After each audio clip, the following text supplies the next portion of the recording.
Registros em áudio, Jornadas das Letras Galegas 2018, em homenagem a Maria Vitória Moreno. Realização: Programa de Estudos Galegos, PROEG. Evento realizado na UERJ, Universidade do Estado do Rio de Janeiro. Patrocínio: Xunta de Galícia. Mais informações sobre as falas nas descrições de cada link. Boa tarde, eu sou o Luiz, eu sou doutorando aqui eu sou doutorando aqui da UERJ, em Literatura Portuguesa. Minha orientadora é Maria Amparo Tavares Maleval, que a nossa amiga citou. Mas a minha pesquisa, meu texto não tem absolutamente nada a ver com a minha pesquisa, como eu sempre faço. Eu fico todos os semestres eu reclamo que não tem disciplina para usar a minha pesquisa. Aí quando tem eu não uso, não sei por que eu faço isso. Aí eu pesquiso uma coisa que tem nada a ver com a minha pesquisa do doutorado e aí esse texto saiu resultado de uma dessas minhas loucuras, que foi fazer uma disciplina no doutorado da História lá da UFRJ sobre religiosidade na Idade Média. E aí eu me deparei com 7 cantigas do trovadorismo galego-português que falam mal de Deus. E isso para mim foi muito estarrecedor, né? Você pensar que havia, na Idade Média, alguém falando mal de Deus. Falando mal de Deus, com certeza teve em qualquer parte, em qualquer momento. Só que chegar pra gente, isso pra mim é muito intrigante, né? Porque como deixam chegar 7 cantigas que falam mal de Deus? E aí, quando eu me deparei com essas cantigas, eu fiquei apaixonado e acabei escrevendo um trabalho muito grande. Eu estou fazendo recorte para apresentar para vocês, um recorte de apenas 2 cantigas que a gente vai analisar aqui. E ela falou tanto de diabo que a gente agora vai falar um pouco dele também. E eu dei o nome de Canto da Blasfêmia. A blasfêmia porque era um crime, era considerado um crime, um dos piores, a blasfêmia na Idade Média, e ficou mais ou menos assim. O trovadorismo data do século XII a meados do século XIV. Obviamente, sabemos que não há uma data precisa que introduza um movimento literário, artístico ou histórico. Em se tratando de poesia trovadoresca, essa dificuldade de demarcar o início da sua produção e o seu término se torna a tarefa ainda mais árdua. Além disso, vale lembrar que a própria configuração do território também não era tão rígida como a que conhecemos na atualidade. Por isso que a gente sempre dialoga aqui com as letras galegas, porque delimitar de onde vem cada trovador é muito difícil, porque primeiro que a gente não tem todas as informações nem sempre são precisas, e o contato cultural ali era muito presente, né? A dificuldade de delimitar as linhas gerais sobre a cultura, a geografia e os reinos medievais também se refletem na questão religiosa. Não é tarefa muito simples esboçar um panorama da Igreja e das suas influências no Velho Continente. Cientes dessa árdua empreitada, eu cito Bloch, limitar-nos-emos a apontar aqui as orientações de pensamento e de sentimento cuja ação sobre a conduta social nos pareça ter sido especialmente forte. Sabemos que as comunidades ibéricas medievais estavam envoltas pela moral e pelos valores cristãos. Os reinos da península eram compostos por grupos de pessoas fiéis às ideias preconizadas pela religião. Essa influência sobre a população certamente era enorme e gerava um controle social bastante proveitoso do ponto de vista da instituição religiosa. O pensamento religioso perpassava todos os campos da vida daquelas comunidades. O manto sagrado do cristianismo cobria a política, os relacionamentos interpessoais e as normas jurídicas. Nesse sentido, não seria nem um pouco exagerado afirmar que os conjuntos de leis propostos na Baixa Idade Média eram diretamente influenciados pelos preceitos cristãos. De modo geral, a blasfêmia, crime cometido pelos nossos trovadores, consistia em afirmar coisas falsas a respeito de Deus. Tratava-se de uma injúria destinada a questionar alguma atitude ou decisão divina. Esse tipo de pecado era, a citação do Duarte, um sinal incontroverso da presença do maligno, e era legalmente considerado pior do que o perjúrio, do que a heresia e do que o homicídio até, porque estes não atacavam a Deus, que não pode ser invocado a desculpa de um benefício material. Fecha a citação. Como poderia então existirem composições poéticas voltadas para o canto nas cortes que tratassem de Deus de modo tão blasfêmico? Ou como poderia haver pessoas consumindo poemas que iam de encontro àquilo que os livros bíblicos propunham como verdade? Onde estariam os aplicadores da justiça que não perceberam o crime pecaminoso cometido por alguns trovadores? Os pecadores eram de fato condenados? E isso é uma questão que a gente sempre que trabalha com medieval tem. Compreender que em muitos momentos você não vai ter resposta.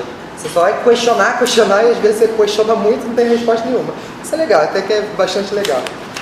Evidentemente, o cristianismo não era absorvido por toda a sociedade ibérica de maneira igualitária. Assim como as próprias normas legais pautadas nos valores da religião também não conseguiam recair sobre todos os homens e todas as mulheres daquele período. Eram tempos de grande analfabetismo e de pouquíssimo acesso às informações. Os livros tinham pouca circulação e partilhar de preceitos unificados de uma religião e de um sistema jurídico era quase impossível. As comunidades que compunham os reinos muitas vezes estavam territorialmente distantes, o que dificultava ainda mais a interação. Muito provavelmente, nunca saberemos com precisão os limites da efetividade das normas jurídicas aplicadas contra o pecado da blasfêmia, também conhecido como pecado da boca. Parece-nos, no entanto, que elas tinham um caráter muito mais virtual, com o intuito de amedrontar a população e, assim, evitar as condutas indesejadas, do que uma efetiva aplicação ao pé da letra. Através da ameaça de punições dolorosas e caras aos nobres e aos peões, o rei manteria uma certa submissão aos preceitos do cristianismo. Das 7 cantigas que tratam do tema, analisaremos apenas 2, como eu falei para vocês. Nela, os poetas gritam contra Deus, revoltam-se e atacam a divindade. Escrevem para falar mal do divino, não se sentem acuados pelas leis alfonsinas ou dionysinas e decidem legar à posteridade um canto blasfêmico. E a minha proposta a vocês é: vamos pecar. Aí tem as cantigas. Você pode... Isso, ótimo. Antes de ler, eu vou... Calma, não vou levar. Via de regra, o papel de Deus, o papel que Deus recebe nessas cantigas é o de responsável por criar o amor nos corações dos trovadores. Está todo mundo sofrendo por amor, está revoltado e vai chegar até Deus. Quem nunca fez isso, né? Aqui, né? Ele implanta o sentimento nos poetas e faz com que esses artistas sofram a coita do amor. A partir desse momento de sofrimento e de desespero é que surgem as críticas e os ataques à figura divina.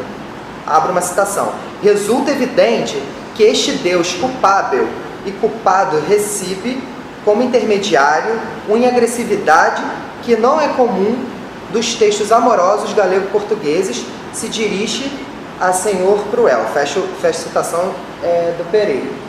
Eu não sei pronunciar galego, português, então vocês me perdoem, mas eu tento pegar teóricos também que são galegos para falar sobre uma literatura que também é deles, é de vocês. E por isso, por vezes, meu sotaque não é uma grande coisa. E aqui é a primeira, que é do Gil Pérez Conde. Eu vou ler e depois a gente, se ficar muito difícil de entender, eu faço uma leitura adaptada. Repara primeiro no primeiro verso para outra cantiga também. Já eu não hei por quem trobar, e já não hei em coração, porque não hei já quem amar, por em mim mingua a razão. Cá me filhou Deus, minha Senhor. Ah, que filho demo maior, quantas coisas que suas são. Como-lhe outra vez já filhou a cadeira, o cia, o filho, e por que me filhou, boa Senhor, que havia? E diz eu que não há mulher. Se há não há, pera que quer, pois tanta boa Maria. Deus nunca a mim nada deu, e tolhe-me, boa Senhor. Por isto não creio eu, nem me tem ele por pecador. Cá me fez, minha Senhor, perder, catade, que me foi fazer, confiando eu no seu amor. Nunca se Deus me gaverá, se me não der, minha Senhora, mas com me o corrigirá, destrói-me antes que morra. Homé, toda que este mal faz, como fez já o grão malvaz em Sodoma e Gomorra. E para mim ficou bem chocante, né, quando eu vejo um texto desse sendo escrito na Idade Média, né, porque ele senta o sarrafo em Deus e começa a fazer uma crítica muito forte. Ficou muito difícil de entender o galego-português. Eu posso fazer uma adaptação, tá? Ninguém responde, eu vou fazer uma adaptação. Já eu não hei por quem trovar, já não tenho mais vontade disso. Por quê? Porque não hei já quem amar, por isso me falta razão, me falta assunto. Pois me tirou Deus, minha Senhor, minha amada, minha Senhora. Ah, que filho demo maior, quantas coisas que suas são, como-lhe outra vez já roubou a cadeira onde estava sentado o Filho de Deus. Aí ele faz uma alusão a Lúcifer, que roubou a cadeira de Jesus no céu e se sentou lá. Eu realmente não conhecia essa passagem, falando que ele rouba a cadeira do Filho de Deus. E ele continua: e por que me roubou, boa Senhor, que eu tinha? E diz ele que não há mulher. Ele, Deus, diz que não tem mulher. Se não há, então por que quer com tão boa perto dele a Maria? Ele se remete até a Maria. Deus nunca a mim nada deu. Deus nunca me deu nada. E tira-me a minha boa Senhor. Por isto não creio nele, eu não creio nele, nem me considero por isto por pecador, pois me fez minha Senhor perder. Olha, ou veja, que me foi fazer, confiando eu no seu amor. Deus, ele confia, o trovador confia em Deus e ainda assim ele retira dele a Senhor dele. E é interessante que aparece Senhora. Na última estrofe aparece Senhora, que não é muito comum aparecer, aparece como Senhor, mas em algumas aparece como Senhora. Nunca se Deus comigo chegará a um acordo. Ele está dizendo que Deus não vai chegar a um acordo com ele. Se me não der minha Senhora, mas como me o corrigirá?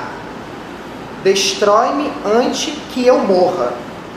Homem ou seja, Deus é homem como qualquer outro, todo este que faz mal, como fez já o grande malvado que ele é em Sodoma e Gomorra.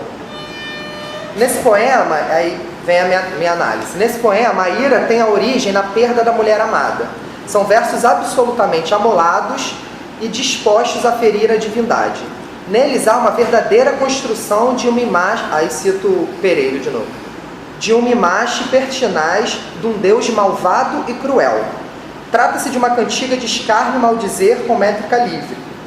Neles o poeta sofre a perda da sua amada e acusa Deus por ser o responsável por esse sofrimento, posto que foi ele quem retirou a Senhor do eu lírico. Afirma que já não tem mais motivos para cantar e compor poesias, pois que lhe arrancaram a razão do seu canto. Encontramos no final da primeira estrofe o trovador atacar Deus com um dado bíblico. Ah, que filho o demo maior, quantas coisas que suas são, como lhe outra vez já filhou a cadeira, o se-ia o filho. O poeta faz alusão ao episódio em que Lúcifer se revolta contra os céus e vai reinar nas profundezas subterrâneas do inferno. Pragueja Deus para que ele perca tudo o que tem para o diabo, como acontecera no passado, quando Beelzebu lhe roubou a cadeira de seu filho Jesus Cristo. O eu lírico se junta com o demo para ir contra a divindade. Gil Pérez suscita a questão matrimonial de Deus. Segundo os versos, se ele não tem esposa, por qual motivo retirou do poeta a única mulher que ele tinha? Se ele não tem interesse pelas moças, por que então não fica só com a boa Santa Maria como companhia? Percebam a descrição da mãe de Cristo como boa em detrimento às maldades de Deus. Isso me lembra, por exemplo, o Saramago, né? Porque o Saramago ele sempre sarrafa, sobretudo em Deus, né? Jesus, a gente até se apaixona por Jesus. Agora, o problema do Saramago é com Deus. aqui do Pedro também foi. O poeta continua na terceira cobra, lamentando a perda da mulher amada e questionando as razões para Deus ter cometido tamanha maldade. Afirma que a divindade nunca tinha lhe dado absolutamente nada, mas que, por outro lado, sentiu-se à vontade para retirar a namorada. Por essa injusta postura de Deus, o eu lírico afirma não se sentir pecador por lançar seus versos blasfêmicos. O trovador confiou no Altíssimo e, em troca, recebeu dor e sofrimento provocados pela ausência de sua adorada. Na última estrofe, o poeta assevera que Deus só terá tréguas caso devolva a sua senhora.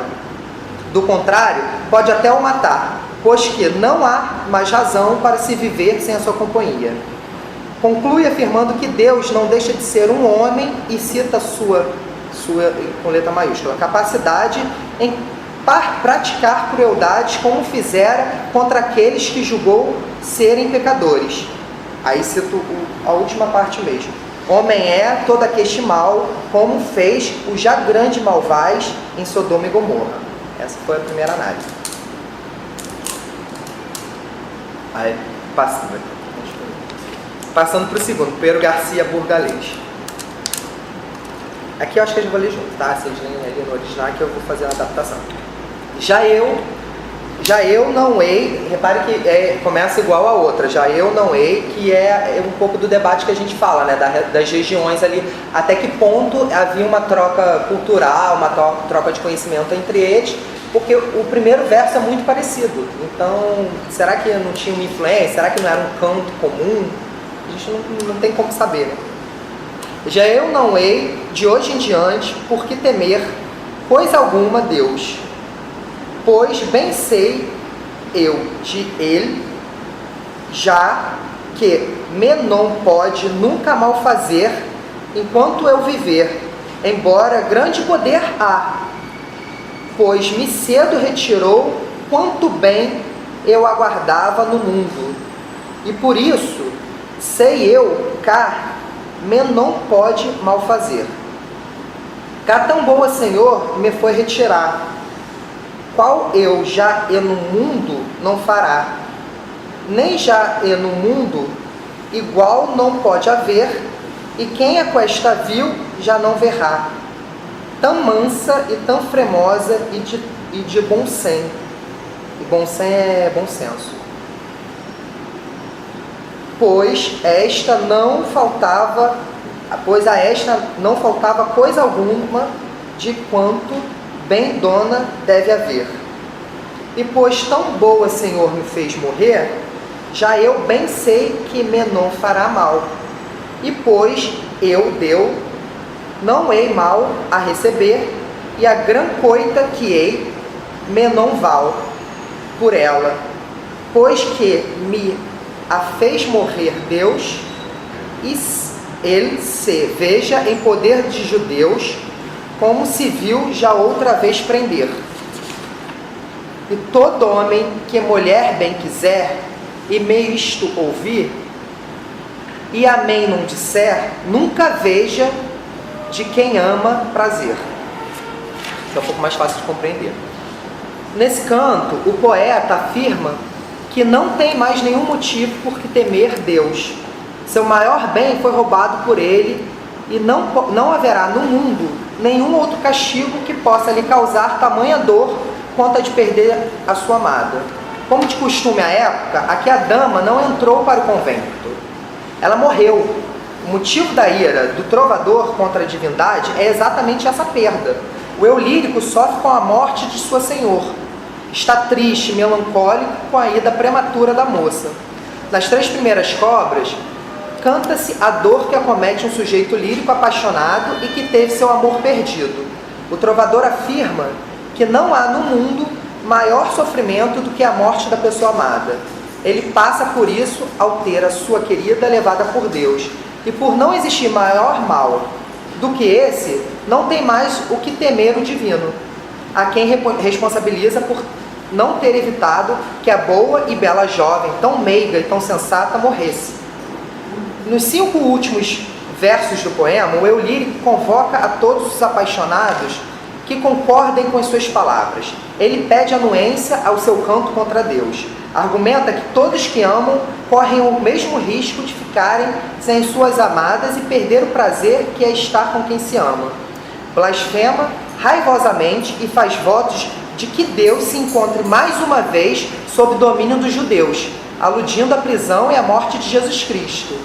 Parece-nos, inclusive, que os poetas misturam as três santidades indiscriminadamente. E ao longo disso, eu concluo que, ao terminarmos um trabalho que retome qualquer leitura sobre a Idade Média, saímos cheios de desejos e de possibilidades de interpretações. Em se tratando de poesia, não podemos e nem devemos buscar as certezas que as ciências exatas geralmente nos oferecem. Almejamos ao contato, ao deleite de pensar a sociedade medieval ibérica a partir da literatura e da história cultural. Estava certo de que não haveria uma resposta concisa e uma precisão de verdade sobre aspectos tão fluidos como aqueles que dizem respeito ao comportamento e à fé humana. Não busquei certezas nem verdades, busquei poesia. Ouvir o canto dos trovadores medievais é sempre um momento de reflexão, de prazer e de contato com a sociedade em que foram compostos os poemas. Ao fim, entre as leituras dos versos, o tocar da lira e a brisa da poesia, Clio vem, como sempre, contribuir para os estudos culturais sobre o trovadorismo na Península Ibérica. É isso.